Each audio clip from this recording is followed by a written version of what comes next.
your source for daily news updates. You are listening to News Central, powered by 88.1 The Berg. Hello and welcome back to 88.1 The Berg. We have had a fantastic guest for you guys. If you've been to our Wildcat football games, you know who my guest is. He steals the show when he's out on the football field, even without being on the team. His energy is contagious, and his talented band is what gets us all hyped. Please welcome the multiple award-winning musician, educator, and conductor. I'd like to welcome CWU's own director of bands, Dr. T. Andre Fagan. Hello, everyone. So honored to be here. Thanks for having me. Of course, of course. And for those that don't know, could you tell our audience what the director of bands means and all you do here at CWU? Yeah, sure. So as director of bands, I serve as the lead administrator of the band program, but I'm also responsible for its artistic and educational vision. I oversee all of the concert bands. There are three of them: the Wind Ensemble, the Symphonic Winds, and the Symphonic Band, as well as conduct the Wildcat Marching Band and oversee the basketball band. So I oversee the entire band program. And I have a wonderful colleague that I also work with, Professor Paul Bain, in the Department of Music. As he's the associate director of bands. But that's what I do. I rally the troops, kind of, help plot a vision, lay some things down in terms of what our mission is, both artistically and educationally, and try to mold the next generation of artists and musicians. Well, it sounds like you're pretty good at it. It looks like you joined CWU in 2020. Yeah. Where did you move to Ellensburg from? So before I arrived at CWU, I was the associate director of bands at Colorado State University in Fort Collins, Colorado. So we made the transition from cold to colder as it relates to the winters. But a comparable place. The landscape and the geography is quite similar. Really wonderful climate, and another beautiful place to live. So it's been really awesome. So tell us a little bit about yourself. Like, what do you do in your spare time? Maybe family, pets. We'd like to know it all. So it's crazy. So no family right now, and my family lives across the country. So whenever I'm engaged with my family, which I love, I'm super far away from them. They're all in the southeastern parts of the United States right now.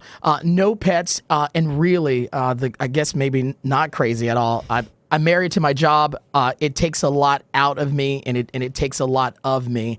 I have fake plants in my house because I'm afraid that if I had real ones, they would be dead. I tried to do that over the Christmas break had two poinsettias, and I was like, I'm so excited about how this is all going to turn out. And sure enough, weeks later, I was vacuuming the dead residue off the floor. So. I work a lot. This is really, yes, like what I do for fun. I am an incredible roller skater. I'll just leave that out there for the people. Yes. So I haven't yet been able to do that, but I'm about to redesign my schedule because I've got to have a little more me time. I can't work as much as I work without, some sort of release. But probably the best roller skater right here. I believe you. Where in Ellensburg are you roller skating? Can I see you on the side of the road roller skating to work? No. Well, you know what? When it starts to get warm, that may be my mode of travel to get to work. But I do hear that there's a roller rink in Yakima, so I'm going to start making a weekly trip, for some relaxation. It's super great exercise. I haven't done it in a long time, but I spent my entire childhood doing that. So why let all of that talent and energy go to waste? Exactly. It's time, right? But I'm older now, so I'll probably break my arm. Let me knock on some wood here so that doesn't happen. Well, I've seen you conduct before, and you're absolutely awesome. Do you play any instruments as well? Oh, yeah. So I am a clarinet and saxophone player, or let me rephrase that. I was a clarinet and saxophone player. I tell people now, my students will ask, what instrument do you play? And I now proclaim to play nothing because I don't, anymore in the professional sense. So I'm a full-time conductor, but, before I became a conductor, I certainly was inspired from being in a band myself. So those are my origins. Where did you go to school? So I did my undergraduate and master's degrees at the University of Memphis at the Rudy E. Scheidt School of Music. I did my doctorate at the University of North Texas and finished at the Fred Fox School of Music at the University of Arizona. And what's really interesting about the last piece of information that I just provided is that before I was a Wildcat, I was a Wildcat. There you go. The Arizona Wildcats, go Cats, and now CWU, go Cats. Works out pretty well. Works out pretty well, right?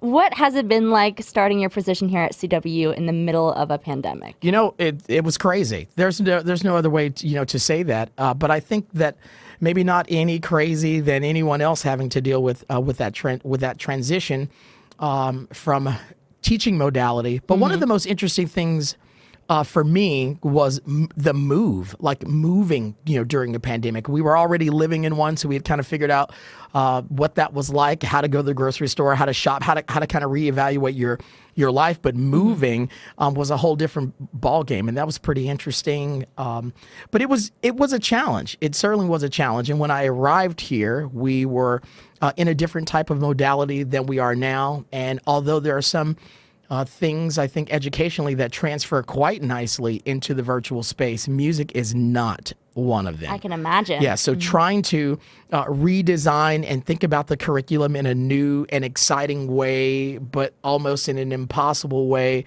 was just really, a challenging moment to be flexible, a challenging moment to pivot, and more importantly, trying to figure out what students were needing in that moment and what we could provide that was going to be sustainable. And luckily things moved forward as they did, and the university with safety precautions were able to move out of that modality. But the first one was quite unique and quite interesting. I'm really glad that time, meaning the time that I arrived here, is far in the rearview mirror.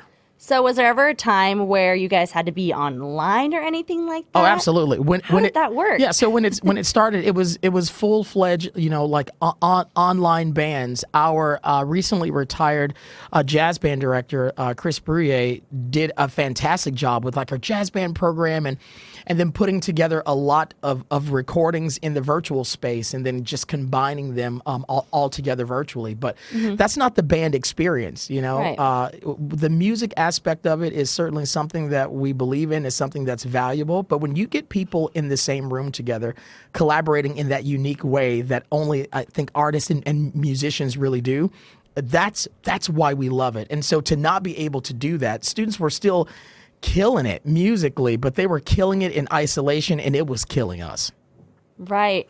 So what are some of the challenges that you guys, the music department, faces today? I think that it's not necessarily a specific challenge to the music department, but maybe a specific challenge to higher education, really thinking about how we can be better serving of our communities, better serving of our students. Times have changed, and although I tell my students who are majoring in music education, there's a high school built like every 32 seconds, but the universities, all the universities that are standing are the ones that are going to be standing.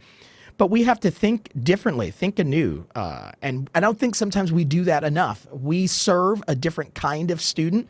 Today, the college student that is matriculating in school right now is not the same student that I was years ago. And so we have to think differently. I think too often sometimes we get wrapped up in, well, this is what I did, so it works for me, in a completely different atmosphere, right? This 21st century mindset is something that we should stop talking about like it's a cliche. Everyone asks the question of what do you think about, how do you teach the 21st century musician? Newsflash, everyone, we're in the 21st century, right? So looking around, thinking about how can we do things differently, that's a challenge that I think the Department of Music faces, but I think every department in our university and the university broadly is really experiencing. And we have to make some shifts and we have to pivot to continue to make ourselves relevant to the lives of the people in which we serve.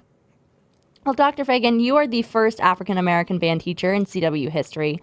What can we do to better encourage diversity and be more inclusive as a university and a student body? I go around the country and around the world talking about this very topic. I think representation matters, and I think it starts there. we have to create spaces. And I like to talk about things, the mirror effect, having the opportunity to reflect a mirror into the spaces in which you live, in which you teach, and allow students and people of that community to see themselves reflected in that. I think we have to do a better job in looking at the communities in which we serve, and making sure that those reflections are in our classrooms. Those reflections are on our coaching staffs. Those reflections are in our administrative staffs. Those are ways in which those doors open. I think when people don't see themselves in an environment, as I have in my profession for so long, it's hard to feel sometimes that you exist in that profession, or worse, that you don't belong in that profession. So I think that times are changing. I think things are different. When I walk the halls of the Department of Music, for example, I see a vibrant, diverse student population, but I'm also beginning to also see that on the staff side. And I think that we have a responsibility to do that. We have a responsibility to look and feel and be like the people in which we serve. I think that opens doors, that opens spaces where people feel a little more comfortable and safe as it relates to inclusivity, diversity, and belonging. Very well said. Well, you are the recipient of numerous awards and honors, but the one that caught my eye was the most was in 2011. You were honored with a proclamation of Professor T. Andre Fagan Day. That is so crazy. How in the world? Listen, I have a holiday in a city that has 500,000 people in it. That was a real honor for me, but it was also a real shock. Give you the little cliff notes behind that. I was at a rehearsal before administrators and people from the mayor's office in El Paso, Texas, were coming to give me that report. So I was coming back down the hallway, and I see my department chair is there. I see a representative from the office. I see a representative from the administrator's office of the dean. And I thought I was being fired. Why do those people show up at your office randomly at 9:17 in the morning? And I walked into the office, and I was told, there has been a request for this proclamation. They're honoring you with Professor T. Andre Fagan Day. I literally laughed because I thought it was funny until they said, well, we look forward to seeing you tomorrow at the courthouse for this ceremony. And it's crazy. This big ceremony, the members of my band were there, and they spoke, and the proclamation is in my office right now. And every time I look at it, it looks like a joke, but it was a huge, huge honor. My mother she still makes this joke. Or this proclamation, no pun intended. This proclamation of, give me my flowers while I'm around to see them, right? Something like that normally happens, and you're not alive, to see it, right? So you try to do something, or you try to make an impact, and then you go away, and people recognize that. So it meant a lot to me to be honored, living in the place and space that I was, and I still cherish that. I also still have former students who are they're now old adults who every T. Andre Fagan Day, which also is my birthday. So they were very clever about that. T. Andre Fagan Day, which is also my birthday. They call every T. Andre Fagan Day, and they've now stopped referring to it as Can I ask what day it is? November 1st, everyone. November 1 is T. Andre Fagan Day, right? And listen, how we celebrate everyone is we work twice as hard as you normally would, right? So that's what we do. It's genius, right? It was just a ploy to get the students to work harder. But they were the reason that I was even honored with that award. So I think about them, but they call every year and they say, I'm working twice as hard today. Just wanted to let you know that I was thinking about you. But it's crazy. A proclamation. It's still, years later, it's still unbelievable. That is probably the coolest fun fact I've ever heard. You have that in your back pocket for the rest of your life. Yes. What do you love most about your job? The students. My God. I'm the luckiest guy on earth. I interact with some of the most beautiful people ever. Their minds, their charisma, their energy, their desire to be excellent. That's what makes me put my feet on the floor every day. It's hard doing what I do. It's hard doing what everyone does, but I can only speak from my own experience. we all need some kind of motivation to put the feet on the floor in the morning. Besides the love for my family, the overwhelming love for my family, it is the desire to want to do a great job for them. And they make me a better conductor. They make me a better person. They make me want to do more because of them. So, and at the same time, they also drive me absolutely crazy. But that's the marriage, right? That's the marriage. Right. But I would definitely say it's the students. And at a close second is what I do. I'm a musician. I do the thing that I think makes us really connect with the human experience. And there is no greater thing than that. And, to wake up every day thinking about I'm actually living in my passion. And I can honestly say that outside of my first 2 jobs, right? My first job, everyone, you didn't ask this, but I was a bagger in a grocery store, and I was killing that, right? I was killing that. Then I was a Subway artist at Subway. I was a little sandwich artist at Subway. Artist. But that's what they used to call it. But I only lasted one day. There was like a rude customer, and I was like, no, thank you. But for me, it is the connectivity to the students and the music. My late mentor who passed in 2020 used to say something all the time that, life was about the music we make and the people we make it with. I get those 2 things on a daily basis. Like, that's what I do. It's pretty spectacular. What are some of your goals for the future of the Central Music Program? I collaboratively work with an incredible team of artists and teachers. The Department of Music is a wonderful place that not only houses a lot of concerts, but a lot of great artists. My colleagues are some of the finest educators and performers on planet Earth. Collaboratively, I think what we collectively want to do is build off of the great success that we have and move forward in a renewed way that, again, as I touched on earlier, is relevant to the students in which we currently serve. I think what we also want to do is we want to continue to give students hope and a platform and a space to be the best version of themselves. Students, I think, join music and theater and the arts as a form of self-expression. And I think that the way in which we train our students is to do just that, to help them find their voice. So collaboratively, this wonderful team that I get to work with on a daily basis, I think we're really all pointed in steering the ship in the right direction of how do we help our students become the best version of themselves so that they may positively contribute to society in a way that makes things better, right? If we haven't discovered, like, the world is falling apart on one end, and on the other end, are students really going the extra mile and taking it to the next level of being better people so that they can serve a greater good. We just don't hear enough about that, unfortunately, but it's happening. And I see that every day as I walk the campus and as I enter my building. Well, we are going to move on to one of my favorite segments of our Wildcat 101. I would be a little bit nervous. I'm scared. I'm scared, folks. I'm scared. We are going to play the question game. Question game. Right. So only rule is just to be 100% honest. Okay. This is a get to know you game. Get to know you game. It'll be very fun. Right. Okay. Let's do it. Let's. Okay. What is your favorite cheesy love song? Okay, that song that goes, sometimes when we touch, and I know I hate it, but it always makes me laugh every time I hear it. I love no, it. I'm not going to keep singing that. But that's probably, I don't even know.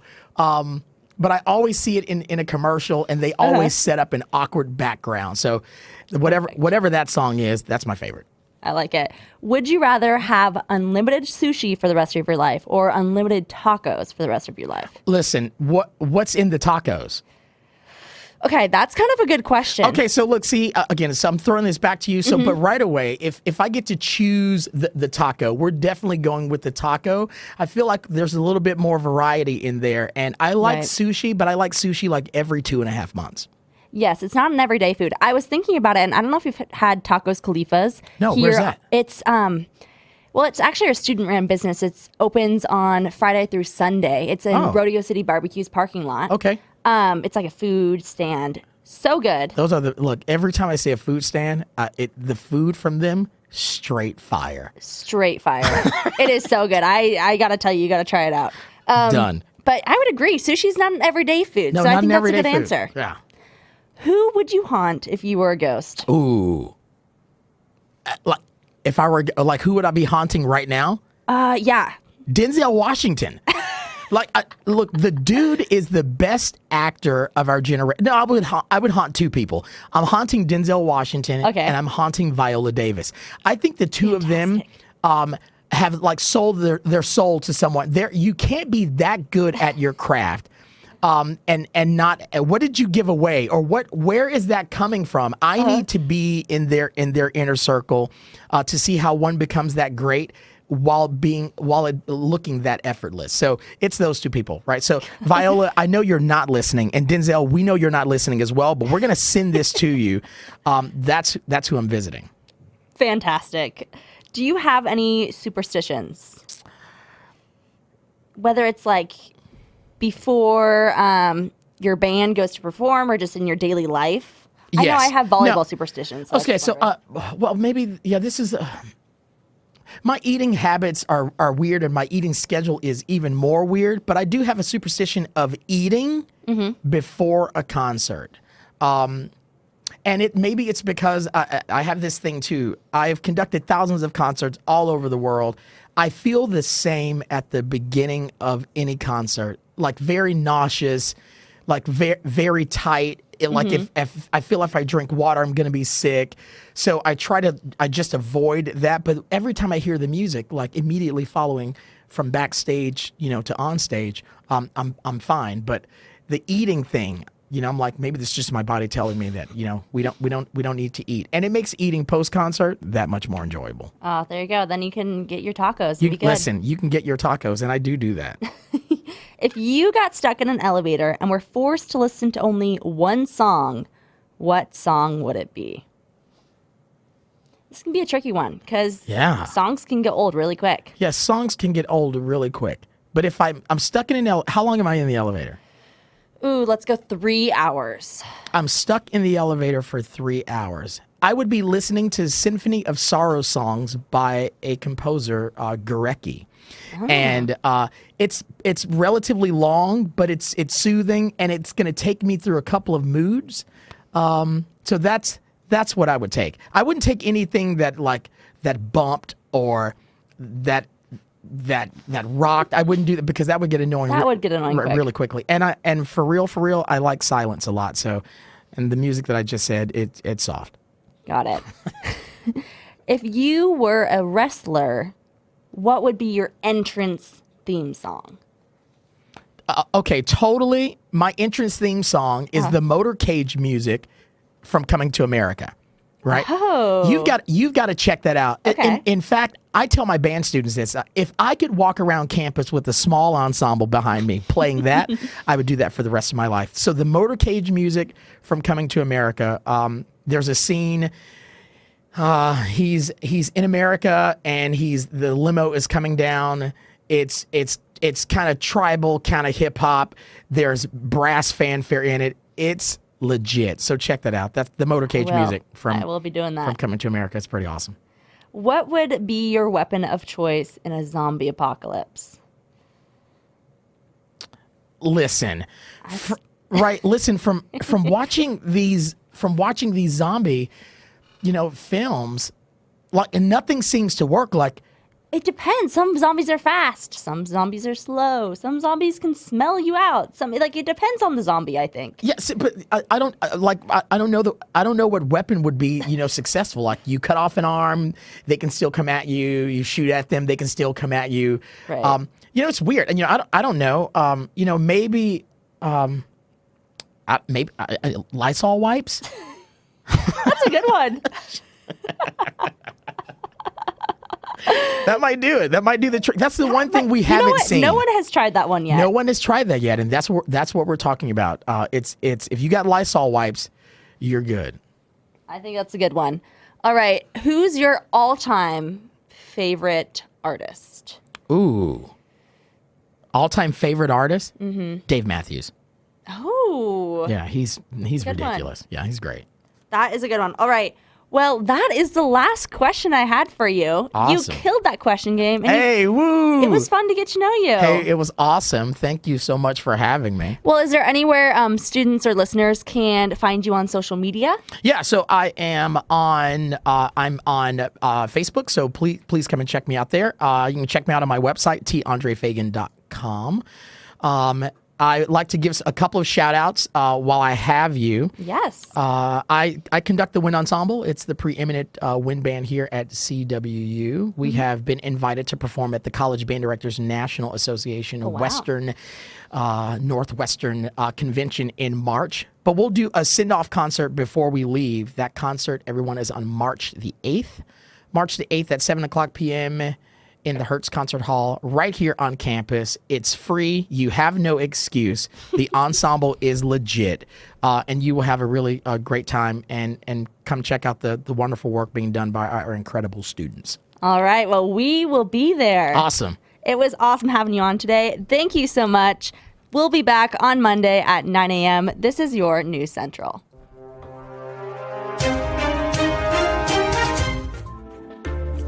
The Berg would like to thank our proud sponsor, The Barber Chop. The Barber Chop is located walking distance from the university at 1011